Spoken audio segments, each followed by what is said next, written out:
चलिए आइए आप सभी का स्वागत है। हम लोग क्या कर रहे थे इतिहास में जो बातें हो रही थी उसमें आपको करना था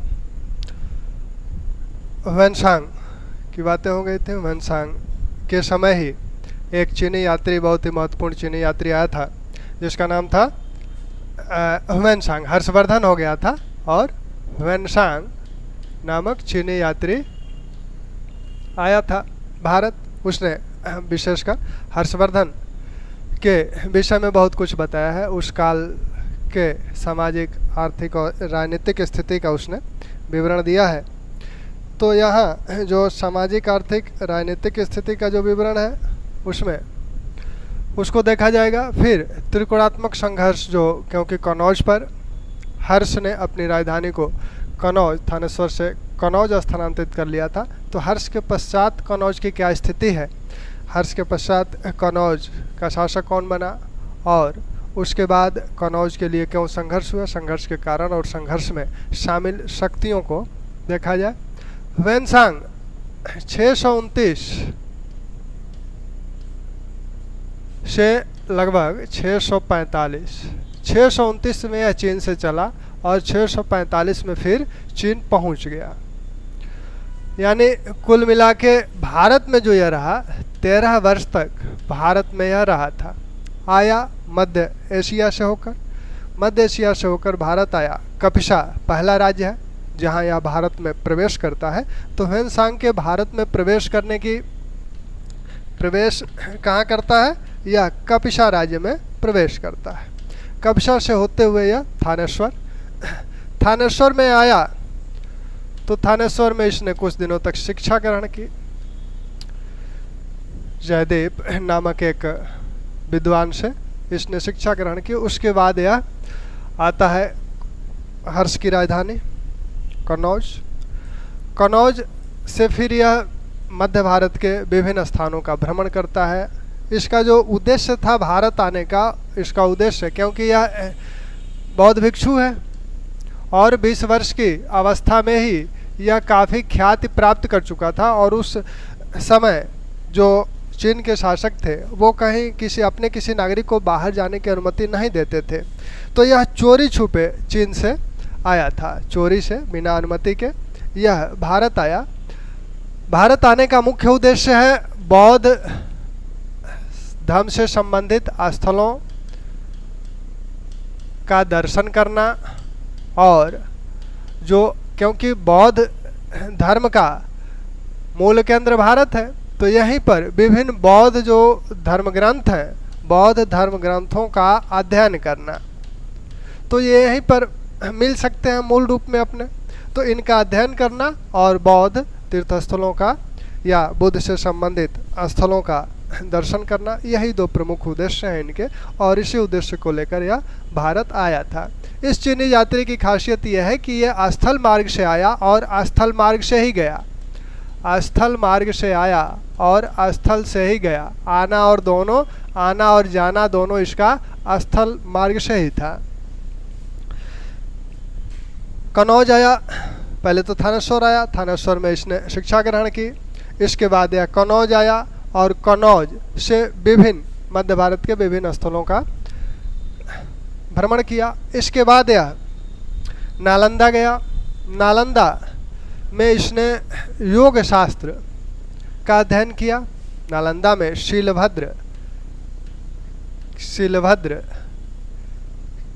इसके गुरु, अपना गुरु मानता है, तो शीलभद्र का शिष्य बना और इनसे योग शास्त्र का अध्ययन किया। कहाँ, नालंदा में योग शास्त्र का अध्ययन किया।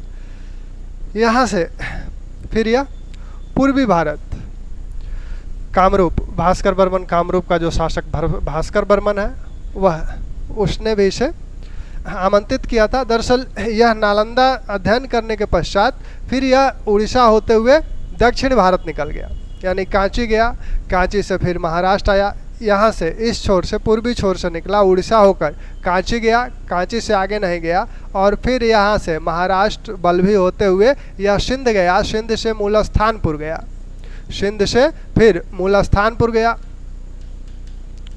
मूल स्थानपुर गया और यहाँ से फिर यह यहीं एक सूर्य मंदिर का उल्लेख करता है कि मूल स्थान में यह सूर्य मंदिर था। तो यहाँ से यह फिर नालंदा आता है, दोबारा नालंदा आता है। नालंदा दूसरी बार जब आता है तो यहाँ व्याख्यान देता है नालंदा विश्वविद्यालय में। नालंदा विश्वविद्यालय के विषय में भी इसने बहुत कुछ बताया है। तो यहाँ व्याख्यान देता है, इस समय तक काफ़ी प्रसिद्ध हो चुका था। इसकी प्रसिद्धि को सुनकर जो कामरूप का शासक भास्कर वर्मा है, हर्षवर्धन का मित्र भी है, उसने इसे आमंत्रित किया। यह जब भास्कर वर्मा के यहाँ जा रहा था, तो भास्कर वर्मा के यहाँ जब जा रहा था तो बंगाल में कजंगल नामक स्थान पर इसने देखा कि हर्ष शिविर लगाए हुए हैं। हर्ष जय अस्कंधावार बोला जाता था इन शिविरों को, जय अस्कंधावार। तो कजंगल नामक स्थान पर हर्ष शिविर लगाया था। यह कामरूप गया।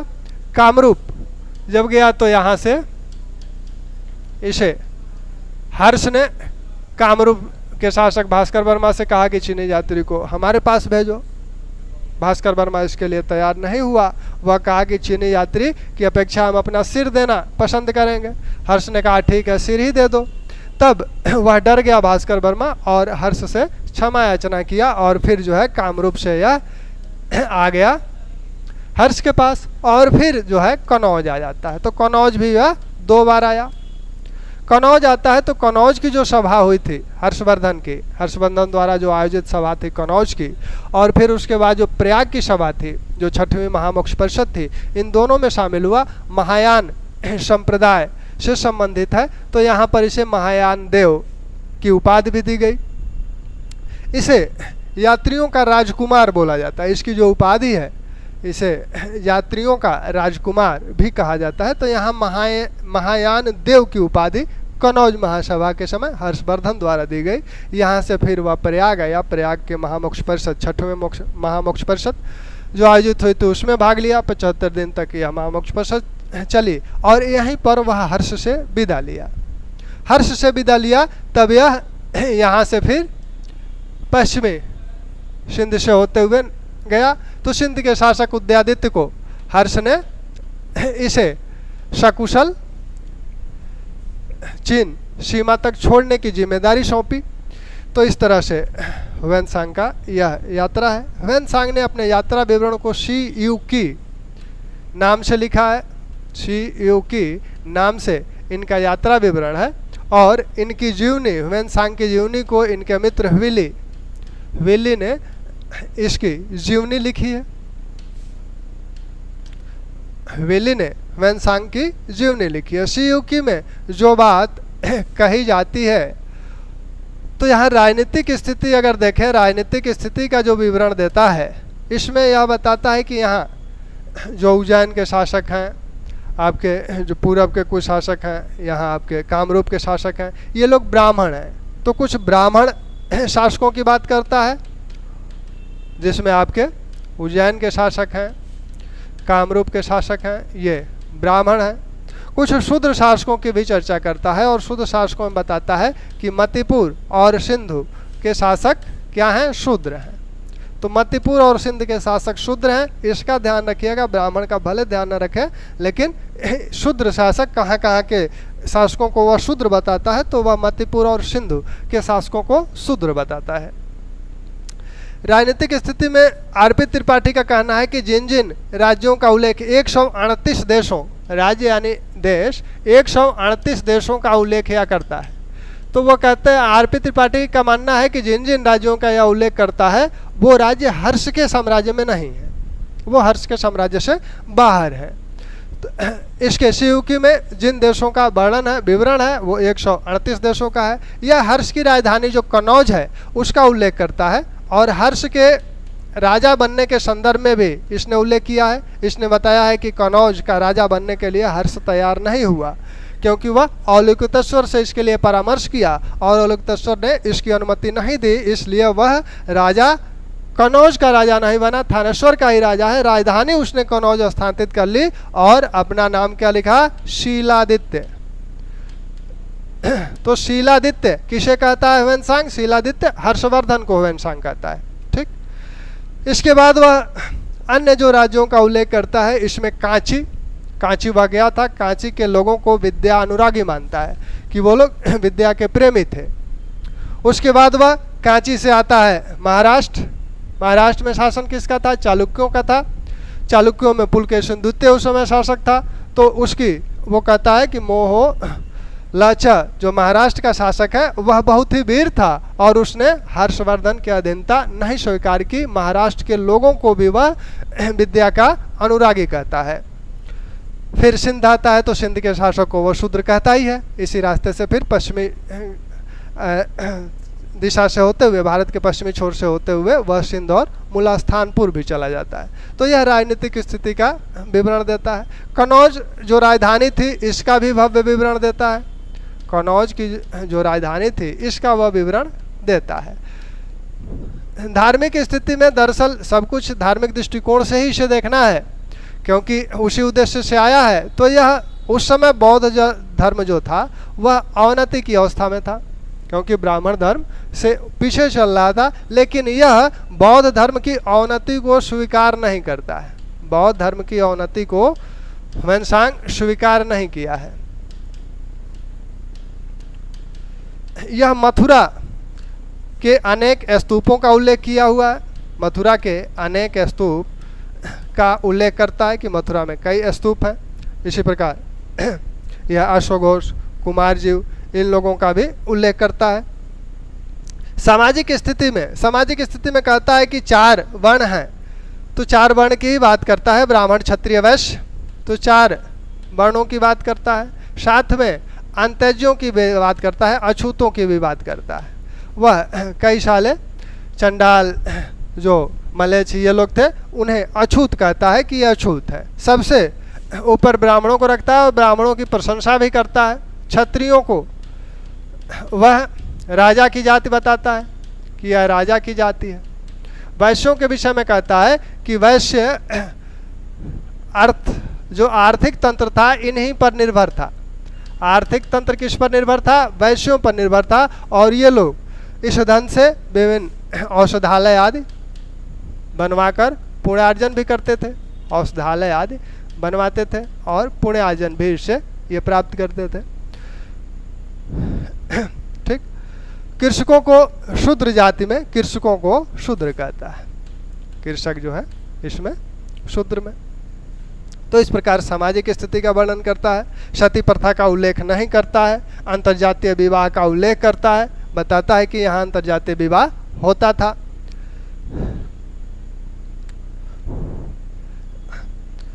यहाँ हर्ष के विषय में वह और भी चीज़ें बताता है कि हर्ष किस तरह से शासन करता था। तो वह कहता है कि हर्ष जो शासन करता था यह विभिन्न दौरा करता था, अपने साम्राज्य का हमेशा दौरा करता रहता था। बरसात के दिनों को छोड़कर यह निरंतर साम्राज्य का दौरा करता रहता था और जय अस्कंधावार यानी शिविर लगाता था। जहाँ जाता था वहाँ कर बहुत कम लिए जाते थे। शासन उदारता के साथ संचालित किया जाता था, लेकिन सामाजिक जो कानून है उसका उल्लंघन करने पर कठोर दंड दिया जाता था। यह बताता है कि हर्ष का दिन जो है 3 भाग में बटा हुआ था और 3 भाग में जो दिन बटा हुआ उसमें 1 भाग और राज्य कार्य के लिए और 2 भाग धार्मिक कार्यों। 3 भाग में हर्ष का दिन बताता है कि 3 भाग में बटा हुआ है। 1 भाग राज्य कार्य के लिए और 2 भाग धार्मिक कार्यों के लिए। 2 भाग धार्मिक कार्यों पर देता था। ऐसे ही कहता है कि जो आय है वह 4 भागों में बटी हुई है। आय 4 भाग में बटी हुई थी और ये 4 भाग में 1 भाग जो है राजा के लिए, राजा का अपना जो खर्च था। दूसरा भाग विद्वानों पे खर्च होता था। तीसरा भाग प्रशासकीय कार्यों पे खर्च होता था, प्रशासकीय कार्यों पे खर्च होता था और जो चौथा भाग था वह धार्मिक कार्यों पर खर्च होता था। तो इस प्रकार वह 4 भागों में बताता है कि आय जो आय होती थी वो 4 भागों में बटी हुई थी। ठीक। तो ये आपके ह्वेनसांग के कुछ महत्वपूर्ण विवरण हैं। ह्वेनसांग नालंदा में उसने योग शास्त्र का अध्ययन किया था, नालंदा विश्वविद्यालय की प्रशंसा भी करता है। वह हर्ष द्वारा बनवाए गए विभिन्न विहारों की भी बात करता है, बताता है कि नालंदा में भी उसने एक विहार बनवाया था। वह कहता है कि नालंदा में विद्यार्थियों का प्रवेश एक कठिन प्रवेश परीक्षा के माध्यम से होता था और 10 विद्यार्थियों में से 2-3 ही उसमें सफल हो पाते थे। जो द्वारपालों द्वारा जो प्रवेश परीक्षा ली जाती थी, 10 में से 2-3 विद्यार्थी उस प्रवेश परीक्षा में सफल हो पाते थे।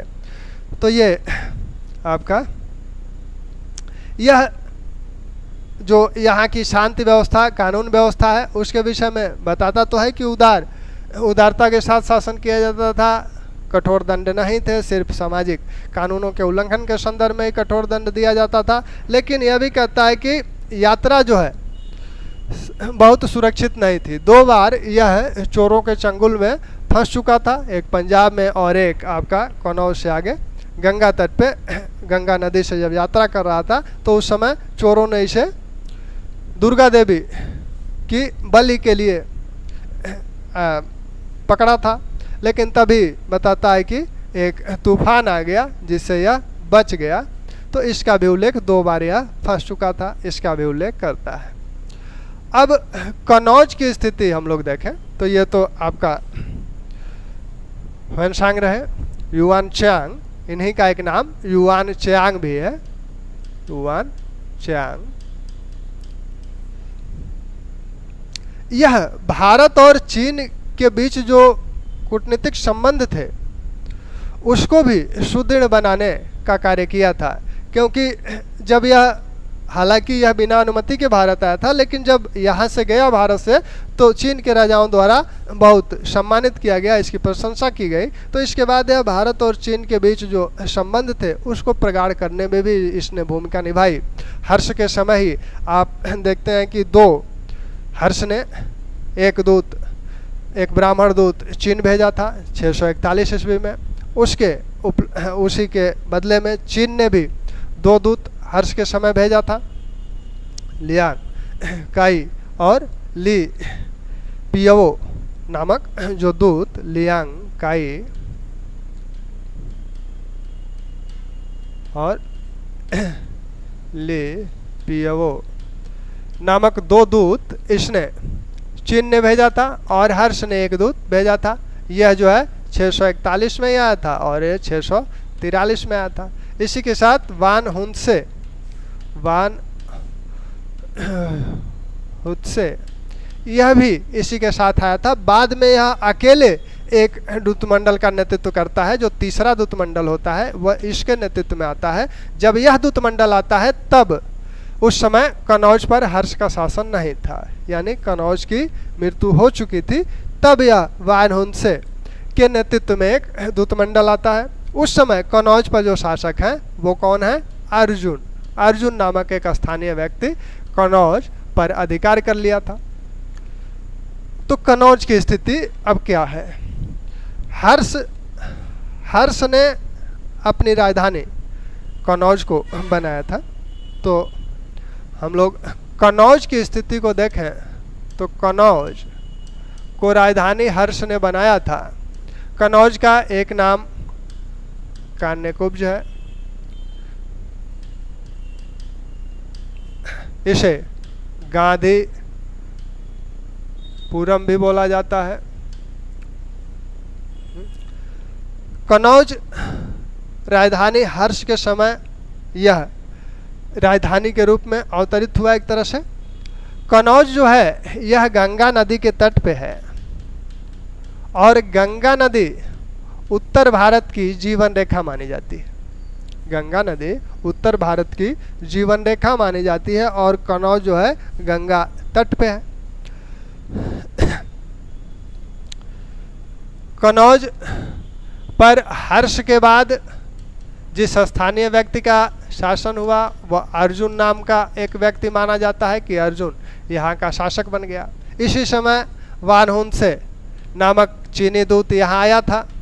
चीनी दूत यहाँ इसी समय आया था। इसने उस दूत के साथ अभद्र व्यवहार किया, इसलिए वान हुत्से यहाँ से चला गया और सिंध और नेपाल के शासकों से मदद प्राप्त करके अर्जुन से युद्ध किया।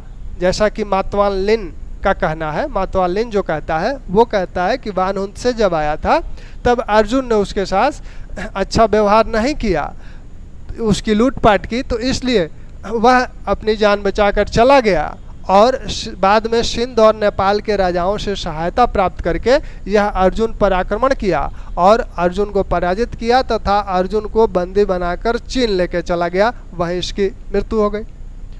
तो ऐसा महात्मा लीन का कहना है। अर्जुन के बाद लगभग 1 शताब्दी तक कनौज की स्थिति अव्यवस्थित रही। इसके बाद एक शासक जो मिलते हैं यशोवर्मन। यशोवर्मन नामक एक शासक अवतरित होता है 700 से 740 ईस्वी उसका शासनकाल माना जाता है। वाकपति ने गौड़वहो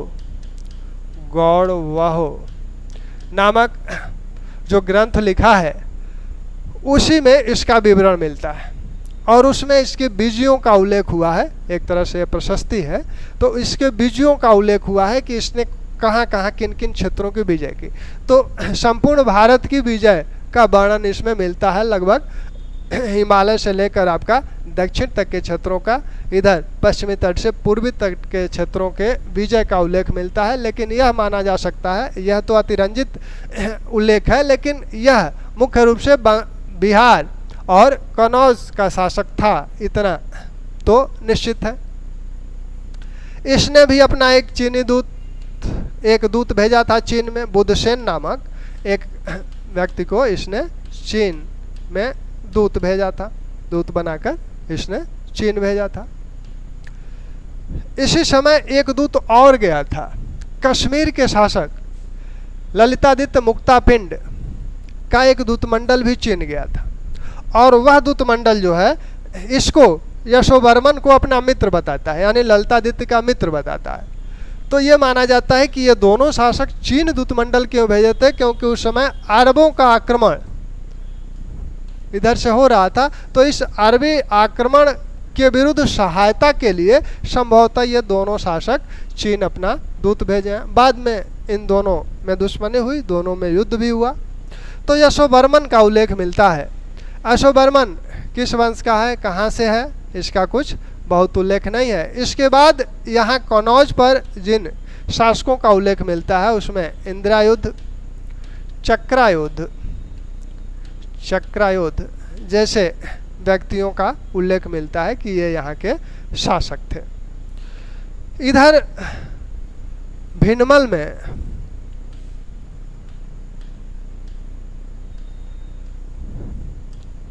गुर्जर प्रतिहारों का उदय हो चुका है। गुर्जर प्रतिहार जो वंश है उसका उदय हो चुका है। इधर बंगाल में पाल वंश का उदय हो चुका है। बंगाल में भास्कर बर्मन के पश्चात भास्कर बर्मन कह रहा है शशांक का शासन यहाँ था। शशांक को हर्षवर्धन ने पराजित किया था। हर्षवर्धन के पश्चात यहाँ भी अव्यवस्था उत्पन्न हो गई थी। इस अव्यवस्था लगभग 1 शताब्दी तक यह अव्यवस्था चली। इस अव्यवस्था को समाप्त करने के लिए यहाँ के लोगों ने, प्रकृतियों ने क्या किया, लोगों ने, यहाँ की सामान्य जनता ने क्या किया, एक गोपाल नामक व्यक्ति को अपना राजा चुना। तो यहाँ उसी गोपाल ने पाल वंश की स्थापना कर दी। तो गोपाल नामक व्यक्ति यहाँ चुना गया, पाल वंश की स्थापना हो गई। और यहाँ जो है गुर्जर प्रतिहार वंश के पहले शासक नागभट्ट प्रथम माने जाते हैं। हालांकि इनके जो आदि पुरुष हैं वो हरिश्चंद्र हैं।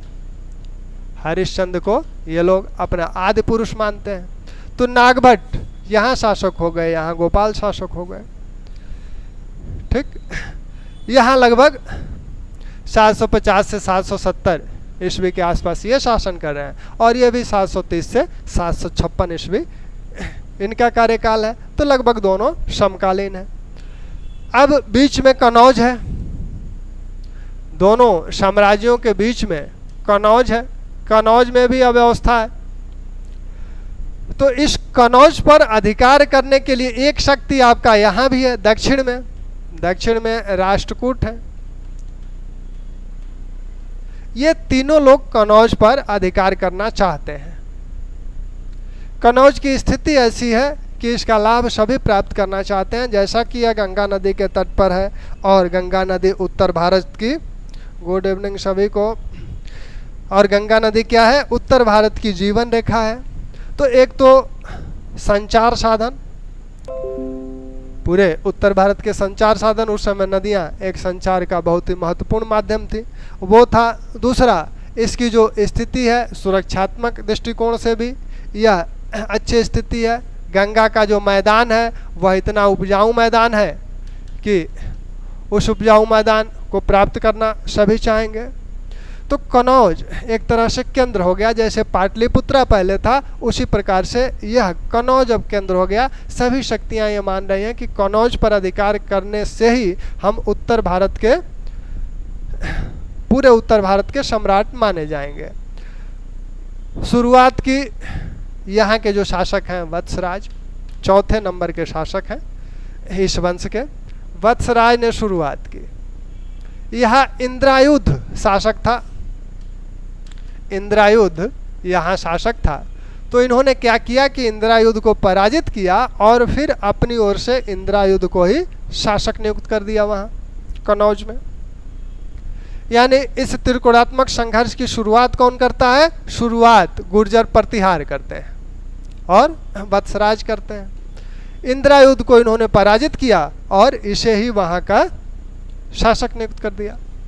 अब इधर जो शासक हैं धर्मपाल, वो इस स्थिति को बर्दाश्त नहीं करते हैं। धर्मपाल अब चाहेंगे कि हम अधिकार करें इस पे, तभी यहाँ से एक शासक आपके ध्रुव आते हैं। हालांकि धर्मपाल से इनका संघर्ष भी हुआ, वत्सराज का धर्मपाल से संघर्ष हुआ और वत्सराज ने धर्मपाल को पराजित किया। तभी ध्रुव का आगमन होता है। ध्रुव ने क्या किया कि वत्सराज को पराजित किया। वत्सराज रेगिस्तान में, जो राजपूताना का रेगिस्तान है, उधर भाग गया और फिर इसने धर्मपाल को भी पराजित किया। लेकिन अपने जो इसका गृह राज्य है वहाँ पर इतनी अव्यवस्था थी, वहाँ बहुत शांति थी नहीं, राजनीतिक अव्यवस्था वहाँ भी थी, तो बहुत दिनों तक यहाँ रुक नहीं सकता था, तो लौट गया। फिर यहाँ जो है नागभट्ट द्वितीय शासक बनते हैं। अब फिर जब ये लौट गया तो धर्मपाल ने क्या किया कि वत्सराज को पराजित कर दिया। धर्मपाल ने जब ध्रुव लौट गया तब धर्मपाल ने वत्सराज को पराजित कर दिया और यहाँ इंद्रायुध की जगह किसको शासक बना दिया? धर्मपाल की तरफ से कौन है यहाँ? चक्रायुध। तो इस बात का ध्यान रखिएगा कि इंद्रायुध प्रतिहार, इंद्रायुध को अपना शासक यहाँ बनाते हैं और पाल चक्रायुध को अपना शासक यहाँ कनौज पे बनाते हैं। तो जब ध्रुव लौट गया तब धर्मपाल ने वत्सराज को पराजित कर दिया और चक्रायुध को यहाँ शासक बना दिया और यहाँ एक सभा भी उन्होंने की। इस सभा में विभिन्न प्रांतों के राजा इसमें शामिल हुए जिन्होंने चक्रायुध को यहाँ शासक के रूप में सपोर्ट किया। उन राजाओं में इधर पश्चिम के भी राजाओं का उल्लेख है, पूरब के भी राजा का उल्लेख है। तो ये माना जाता है कि वो सभी राजा या तो धर्मपाल की अधीनता स्वीकार किए होंगे तभी उपस्थित हुए होंगे, यानी उत्तर भारत का कुछ समय के लिए धर्मपाल सबसे प्रमुख राजा बन गया। इसीलिए सोठल ने इसे आर्यावर्त का महाराज कहा है। सोठल ने इसे आर्यावर्त का महाराज कहा है इसीलिए क्योंकि कुछ समय तक यह उत्तर भारत का, क्योंकि वत्सराज को पराजित कर दिया था। अब इनके जब उत्तराधिकारी नागभट्ट द्वितीय होते हैं तब ये बदला लेते हैं, धर्मपाल को ये पराजित करते हैं। धर्मपाल को इन्होंने पराजित किया और फिर जो है कनौज पे अधिकार किया और कनौज को इन्होंने क्या किया? अपनी राजधानी बना ली। कनौज को इन्होंने, नागभट्ट द्वितीय ने क्या किया? अपनी राजधानी बना लिया। कनौज राजधानी बन गया। ठीक, तो एक तरह से ये लोग अब कनौज में ही अस्थायी रूप से रहने लगे। तभी इधर से गोविंद तृतीय आता है। गोविंद तृतीय राष्ट्रकूट शासक गोविंद तृतीय ने फिर इन्हें पराजित किया, नागभट्ट को। संभवतः धर्मपाल ने इन्हें बुलाया था, ऐसा माना जाता है। धर्मपाल कि धर्मपाल को जब ये पराजित कर दिए तब इन्होंने बुलाया था, इसलिए यह आया था। यहाँ धर्मपाल के बाद जो शासक बनते हैं वो देवपाल बनते हैं, और यहाँ जो शासक बनते हैं नागभट्ट के उत्तराधिकारी रामभद्र हैं। ये एक कमजोर किस्म के शासक हैं, ये एक कमजोर किस्म के शासक हैं, दुर्बल शासक हैं, और यह पाल वंश का सबसे शक्तिशाली शासक है। देवपाल इस समय पाल वंश का सबसे शक्तिशाली शासक है, और यहाँ पर जो है सबसे दुर्बल शासक यहाँ रामभद्र हैं। तो ऐसी स्थिति में गोविंद तृतीय ने इन्हें पराजित किया, और फिर जो है गोविंद तृतीय ने एक काम और किया, इन्हें पराजित करने के पश्चात मालवा वाले क्षेत्र पर अधिकार कर लिया। गोविंद तृतीय ने क्या किया, मालवा जिस पर गुर्जर प्रतिहारों का अधिकार था, इस मालवा क्षेत्र पर उसने अधिकार कर लिया। तो मालवा क्षेत्र को किसने छीना, किस राष्ट्रकूट शासक ने? गोविंद तृतीय ने मालवा को किससे छीना? नागभट्ट द्वितीय के समय छीना। अब यहाँ के शासक जब रामभद्र बनते हैं तो एक दुर्बल शासक हैं, और देवपाल इन्हें आसानी से पराजित करके कनौज पे अधिकार कर लेता है, कनौज पे अधिकार कर लेता है। फिर यहाँ रामभद्र के बाद इस वंश का सबसे शक्तिशाली शासक होता है मिहिर भोज। इस वंश का सबसे शक्तिशाली शासक मिहिर भोज, या भोज प्रथम कहिए या मिहिर भोज कहिए, आदि बरा प्रभास जैसी इसकी उपाधियां हैं। तो इस वंश का सबसे शक्तिशाली शासक है। और इधर क्या है, इधर आपके देवपाल के बाद जो शासक बनते हैं वो विग्रहपाल, नारायणपाल, विग्रहपाल, नारायणपाल, यानी एक तरह से दुर्बल शासकों की एक पूरी श्रृंखला यहाँ देखने को मिलती है। लगभग 80-90 वर्ष तक यहाँ दुर्बल शासक ही रहे, और यहाँ सबसे शक्तिशाली शासक है मिहिर भोज, तो इसका लाभ इसे मिलेगा। मिहिर भोज, हालांकि प्रारंभ में मिहिर भोज की स्थिति बहुत अच्छी नहीं है, क्योंकि देवपाल ने मिहिर भोज को पराजित किया था। देवपाल ने मिहिर भोज को पराजित किया था। तो पहले अपने प्रारंभिक काल में मिहिर भोज देवपाल से पराजित होता है, लेकिन जब देवपाल के उत्तराधिकारी विग्रहपाल और नारायणपाल जैसे दुर्बल शासक होते हैं, तब भोज इन्हें पराजित करता है और इस क्षेत्र पर अधिकार कर लेता है। ठीक, इधर कृष्ण द्वितीय हैं। गोविंद तृतीय के बाद जिन्होंने उत्तर भारत में हस्तक्षेप किया जिस राष्ट्रकूट शासक ने, वो कृष्ण द्वितीय है। कृष्ण द्वितीय को भी मिहिर भोज पराजित करता है, और मालवा के जिस क्षेत्र पर गोविंद तृतीय ने अधिकार किया हुआ था इसको छीन लेता है। कृष्ण द्वितीय से मिहिर भोज मालवा को छीन लेता है, यानी मालवा पुनः गुर्जर प्रतिहारों के अधिकार में आ गया। ठीक, तो मालवा पुनः गुर्जर प्रतिहारों के अधिकार में आ गया। फिर यहाँ अब दुर्बल शासक होंगे, यहाँ आपके महिपाल आ जाएंगे, यहाँ दुर्बल शासकों की एक श्रृंखला चलेगी, फिर महिपाल आएंगे। यहाँ देवपाल के बाद भी यहाँ भी एक शासक देवपाल, यहाँ मिहिर भोज के बाद महेंद्रपाल, महेंद्रपाल ये भी शासक शक्तिशाली शासक है। फिर महिपाल, हालांकि इस बीच में भोज द्वितीय भी हैं बहुत 2 वर्ष के लिए, लेकिन यहाँ महिपाल हैं। तो ये लगातार यहाँ शक्तिशाली शासकों का दौर चल रहा है, और उसका लाभ इनको मिला प्रतिहारों को। यहाँ कृष्ण द्वितीय से मिहिर भोज ने मालवा छीन लिया था। अब यहाँ कोई ऐसा शासक नहीं है जो कनौज पर अधिकार करने की स्थिति में हो। यहाँ जो महिपाल होते हैं, तो महिपाल के समय राष्ट्रकूट शासक इंद्र तृतीय आक्रमण करता है, और यह राष्ट्रकूट पहला राष्ट्रकूट शासक है जो राजधानी कनौज तक आ जाता है। राजधानी कनौज को लूटता है, उसको तहस नहस किया।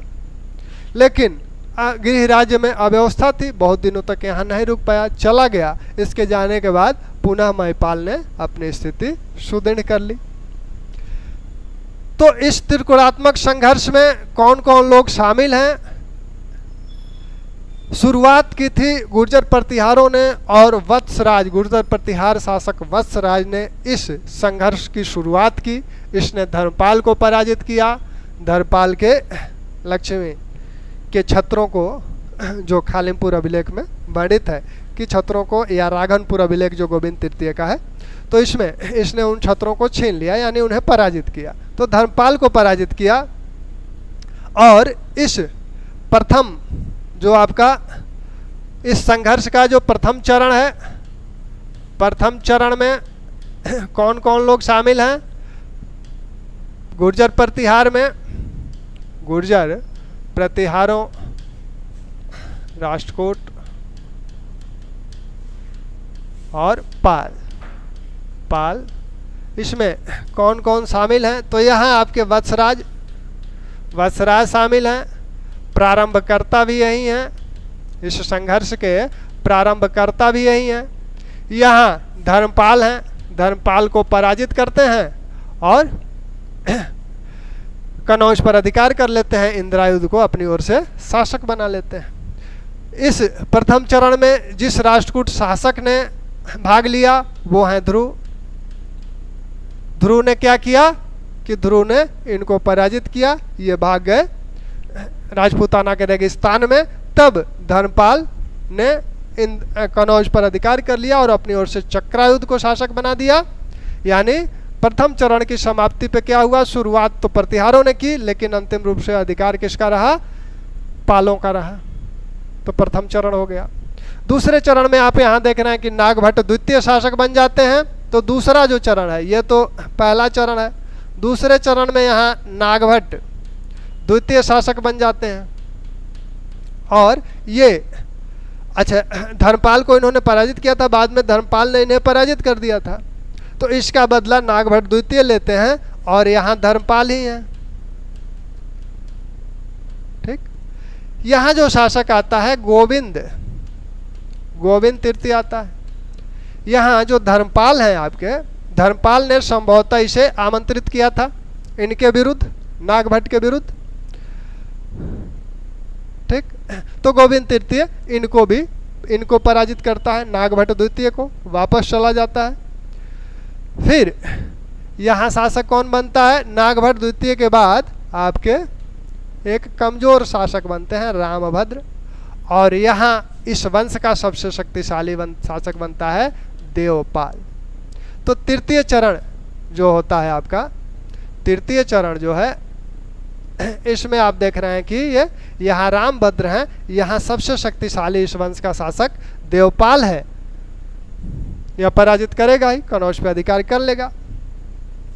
फिर जो है इसी समय गोविंद तृतीय ने क्या किया था? आप देखें, ये मालवा को जीत लिया। इसके बाद यहाँ इस वंश के सबसे शक्तिशाली शासक मिहिर भोज आते हैं, चौथा चरण कह लें। तो मिहिर भोज आते हैं और यहाँ आपके प्रारंभ में, इनके कुछ प्रारंभिक समय में देवपाल ही शासक है। इसके बाद यहाँ विग्रहपाल और नारायण पाल जैसे लोग आ जाते हैं, ये कमजोर शासक हैं। तो ऐसे में मिहिर भोज का अधिकार यहाँ हो जाता है। और इसी समय आपके कृष्ण द्वितीय शामिल होते हैं। फिर आपके महिपाल, महेंद्रपाल वगैरह यहाँ शासक हैं। फिर आपके महिपाल, महिपाल के समय इंद्र तृतीय यहाँ आपके कमजोर शासक हैं।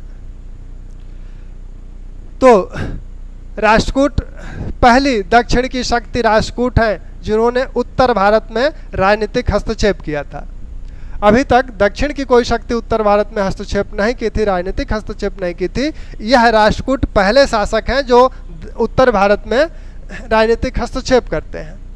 तो यहाँ सबसे पहले गोविंद तृतीय, कितने शासक यहाँ भाग लिए हैं?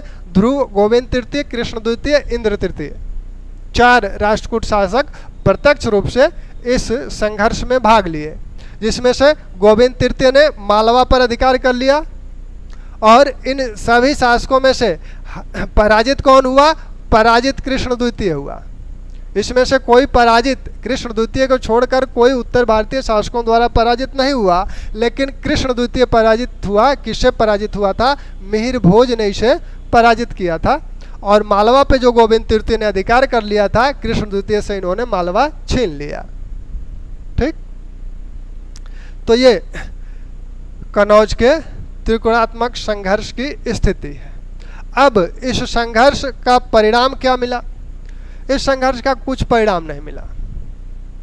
परिणाम यह हुआ कि जिसने शुरुआत की थी अंत में कनौज पर उसी का अधिकार रहा। कनौज पर शुरुआत किसने की थी? कनौज पर शुरुआत गुर्जर प्रतिहारों ने की थी और अंतिम अधिकार भी गुर्जर प्रतिहारों का ही बना रहा कनौज पर। राष्ट्रकूट शासकों में से किसने कनौज पर आक्रमण किया था, यानी राजधानी पर आक्रमण किया था? तो राजधानी पर आक्रमण करने वाला ये इंद्र तृतीय है। इसने कनौज को तहस नहस कर दिया था।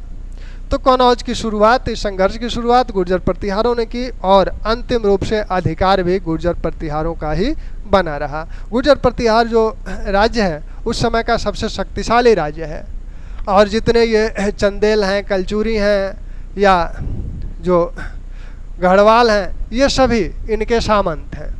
गुर्जर प्रतिहारों के ये सभी सामंत हैं। गुर्जर प्रतिहार साम्राज्य का जब अवनति होगी तभी ये स्वतंत्र राज्य के रूप में सभी उदित होंगे, जिसमें आपके चंदेल होंगे, कलचुरी होंगे, ये कनौज के गढ़वाल होंगे। तो ये सभी, या चौहान होंगे, जो चौहान वंश है वो भी इन्हीं के सामंत हैं, गुर्जर प्रतिहारों के ही सामंत हैं। इस आक्रमण का एक सांस्कृतिक जो परिणाम निकला, सांस्कृतिक परिणाम यह निकला कि अब दक्षिण और उत्तर के बीच सांस्कृतिक संपर्क बढ़ गया। सांस्कृतिक संपर्क बढ़ गया और इधर से दक्षिण से उत्तर या उत्तर से दक्षिण आने के जो मार्ग थे, क्योंकि ये बड़ी बड़ी सेनाएं लेके आए होंगे, तो वो किस मार्ग से आए थे, तो इन मार्गों का पता लगा। तो इस तरह से ये संपर्क बढ़ा। क्या हाल है आप लोगों का? पढ़ाई चल रही है ठीक ठाक? अगला टेस्ट आप लोगों का कब होना है? अगला टेस्ट कब रखा जाए?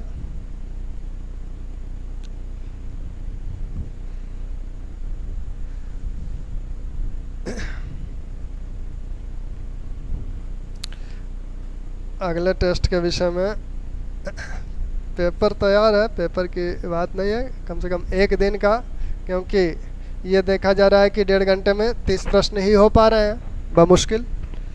तो अब वही आपके 60 प्रश्न होते हैं तो 2 दिन में उसको कराना होगा 30-30 करके। दरअसल सिर्फ आंसर ही बताना उद्देश्य नहीं है। उद्देश्य यह है कि जो जिस टॉपिक से प्रश्न रखे जा रहे हैं तो वो महत्वपूर्ण टॉपिक ही हैं जिनसे संबंधित प्रश्न रखे जा रहे हैं, तो उस संबंधित सारी चीज़ें रिवाइज हो जाएं, उसका उद्देश्य ये है। तो इसलिए थोड़ा सा उसमें समय लग रहा है। अब यहाँ जो गुर्जर प्रतिहारों को आप देख रहे हैं, गुर्जर प्रतिहारों का जो उदय होता है, बेनमल इनका उल्लेख, राजपूतों की जो उत्पत्ति है, राजपूतों की उत्पत्ति के विषय में बात होगी कि राजपूतों की 2 तरह की उत्पत्ति मानी जाती है, एक विदेशी उत्पत्ति और एक भारतीय उत्पत्ति।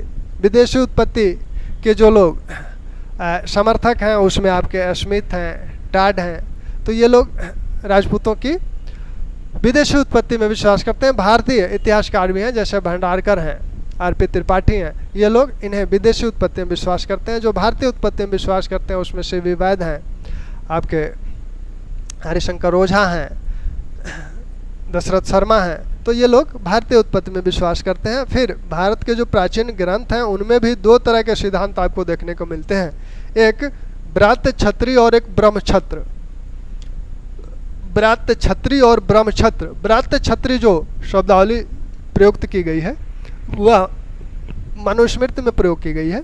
ब्रात्य छत्री का मतलब यह है कि जो वैसे छत्री जो अपने जो शास्त्र संगत कर्म हैं उनको छोड़ दिए हैं और ब्राह्मणों से विरत हो गए हैं, दूर चले गए हैं, यानी ब्राह्मणों का, यानी कुल मिला के यह है कि धार्मिक कर्मकांडों को वो छोड़ दिए हैं। तो ऐसे क्षत्रियों को ब्रात्य छत्री कहा गया। और विभिन्न जो विदेशी जातियां हैं जैसे शक हैं, कुषाण हैं, इनको भी ब्रात्य छत्री मान के भारतीय समाज में शामिल कर लिया गया। एक तरह से इन्हें राजाओं के रूप में ब्रात्य छत्रिका के शामिल कर लिया गया था। दूसरा जो सिद्धांत है ब्रह्मछत्र का, ब्रह्मछत्र जो सिद्धांत है ये माना जाता है कि कुछ ब्राह्मण जो प्रारंभ में ब्राह्मण वंश के हैं, वो मूल रूप से ब्राह्मण वंश के हैं, ब्राह्मण जाति के हैं, लेकिन वो लोग क्षत्रियों का कर्म अपना लेते हैं। क्षत्रियों का कर्म अपना लेते हैं, इसलिए उन्हें ब्रह्मक्षत्र बोला गया। जैसे सेन वंशी शासक जो हैं वो अपने को ब्रह्मक्षत्र कहते हैं कि वो पहले ब्राह्मण थे, बाद में क्षत्रिय बन गए। तो इनकी बातें होगी कल। चलिए देखते हैं, कल अगर हो जाएगा तो ठीक है, नहीं तो परसों तो होगा ही। ठीक,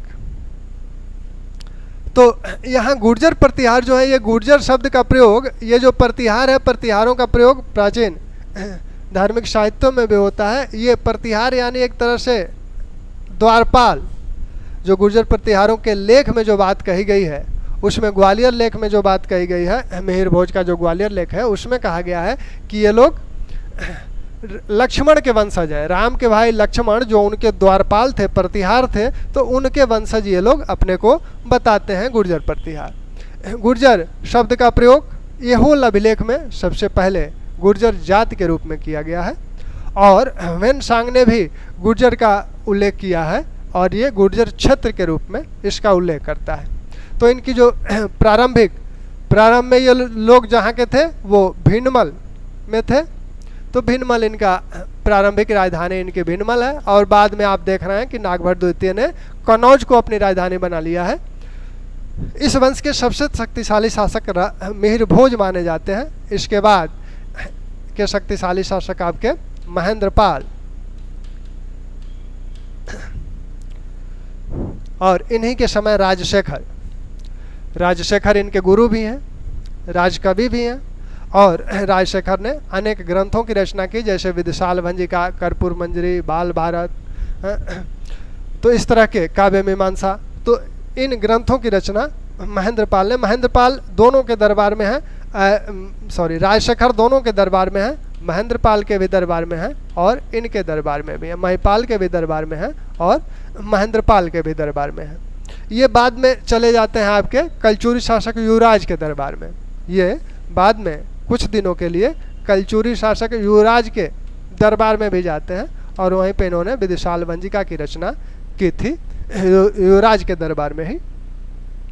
तो यहाँ मिहिर भोज को जो अरबी यात्री हैं वो भी इनका उल्लेख करते हैं। सुलेमान इन्हें बताता है कि ये अरबों के सबसे बड़े दुश्मन हैं, अरबों के सबसे बड़े दुश्मन सुलेमान इन्हें बताता है। अल मसूदी इनका उल्लेख करता है, महिपाल का, और इन्हें बोरा कहता है, इनका उल्लेख बोरा नाम से करता है, और कहता है कि इसकी सेना जो है 4 भाग में थी, और एक भाग में करीब 7-7 लाख सैनिक थे। 4 भाग में एक भाग अरबों से लड़ने के लिए थी, एक भाग राष्ट्रकूटों से लड़ने के लिए थी, और 2 भाग अन्य शक्तियों से लड़ने के लिए थी। तो यह बात अल मसूदी कहता है इनके विषय में, महिपाल के विषय में। इधर से अरब आक्रमण हो रहे हैं, अरब आक्रमण को रोकने का कार्य सबसे पहले आपके नागभट्ट प्रथम करते हैं। इस वंश के जो पहले शासक हैं नागभट्ट प्रथम, उन्होंने माना जाता है कि वो अरब आक्रमणकारियों, क्योंकि यहाँ के जो अभिलेख हैं उसमें अरब आक्रमणकारियों को मल्लेच्छ बोला गया है। मल्लेच्छ शब्द देखिए भारतीय इतिहास में प्राचीन भारत में कई लोगों के लिए प्रयोग किया जाता है। जैसे आपने जो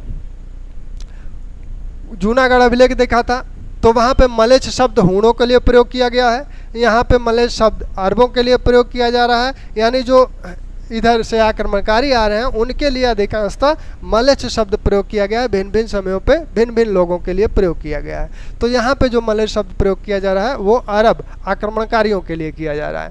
तो अरब आक्रमणकारियों से सभी ने एक तरह से लोहा लिया। यहाँ आपके महिपाल के बाद फिर आपके राज्यपाल, इस वंश के सबसे जो अंतिम शासक हैं यशपाल हैं, और राज्यपाल के विषय में आप जानते ही हैं कि उस समय गजनवी ने जब आक्रमण किया तो कन्नौज छोड़कर बारी भाग गए, और बारी को ही उन्होंने अपनी राजधानी बना ली। और फिर चंदेल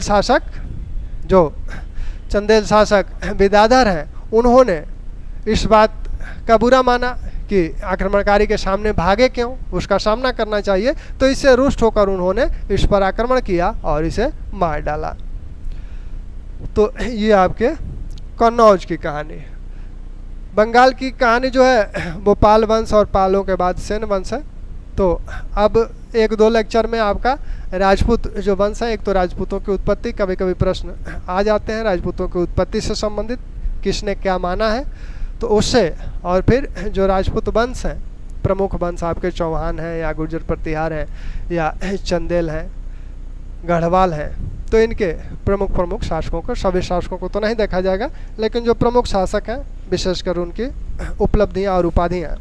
ठीक, धन्यवाद।